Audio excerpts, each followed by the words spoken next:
Welcome to the Learning Academy. Today we'll be discussing types of angles. Now, angles are things that we see throughout our everyday lives. Now, mathematics is my favorite subject and it will always be my favorite subject. I simply just enjoy doing mathematics, learning about mathematics and researching mathematics. Now, for our session today, it's all about angles. Now, there are types of angles: acute, right, obtuse, straight, and reflex. And I've listed them in terms of size, right? So let's define an angle. An angle is formed when two rays meet and form a vertex. The two rays are the sides or the arms of the angle and they share a common endpoint. Now, what is a ray? A ray is the part of a line that goes in one direction endlessly. If you look at an arrow or you draw an arrow, that is what you have, a ray. A vertex is the point where two rays meet to form an angle. The corners of polygons are referred to as vertices. Now, what is a point?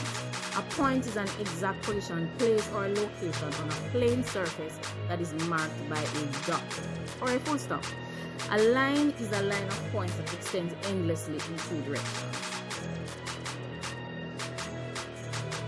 Now, this is an amazing discovery that I did today. It's a zero angle. A zero angle is an angle that measures 0 degrees. I've never heard about it before. In this case, both angles are in the same position. Next, we have an acute angle. An acute angle is an angle that measures less than 90 degrees. You can see this angle on the clock as well. An acute angle is the smallest angle. It is smaller than a right angle. The size ranges between 0 and 90 degrees. What is a right angle? This is the most common one that we see on furniture, even on our television. A right angle is an angle that measures exactly 90 degrees. It is formed by two perpendicular lines. You will remember what a perpendicular line is if you go back to my video on types of lines.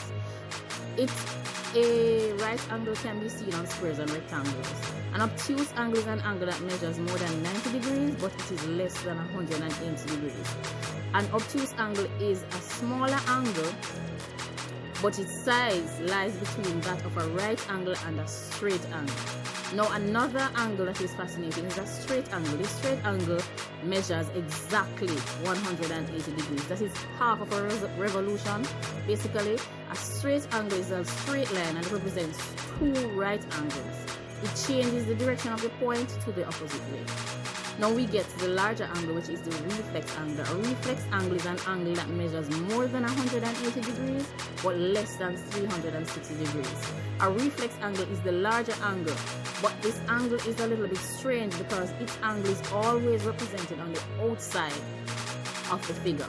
Now we also met upon a complete angle. We've always known about circle. A circle represents a full revolution, which is 360 degrees, right? So it's the same thing with a complete angle. It has gone a full turn.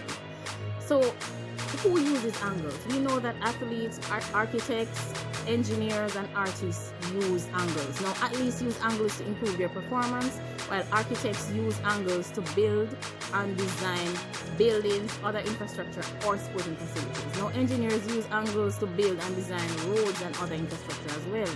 Artists use angles to create portraits, sketches, and paintings, while carpenters will use angles to design and build their furniture. Now, where do angles appear? Angles appear in all aspects of our everyday lives. Take a look at the clock. Whatever time it is, you will be looking at one of our types of angles. If you look at the door, you'll be seeing an example of a type of an angle. If you look at the television or any other appliance that you have, you'll be looking at a type of angle. If you look at a painting, you will see angles in there, squares, pyramids, and other polygons, there are angles. Even the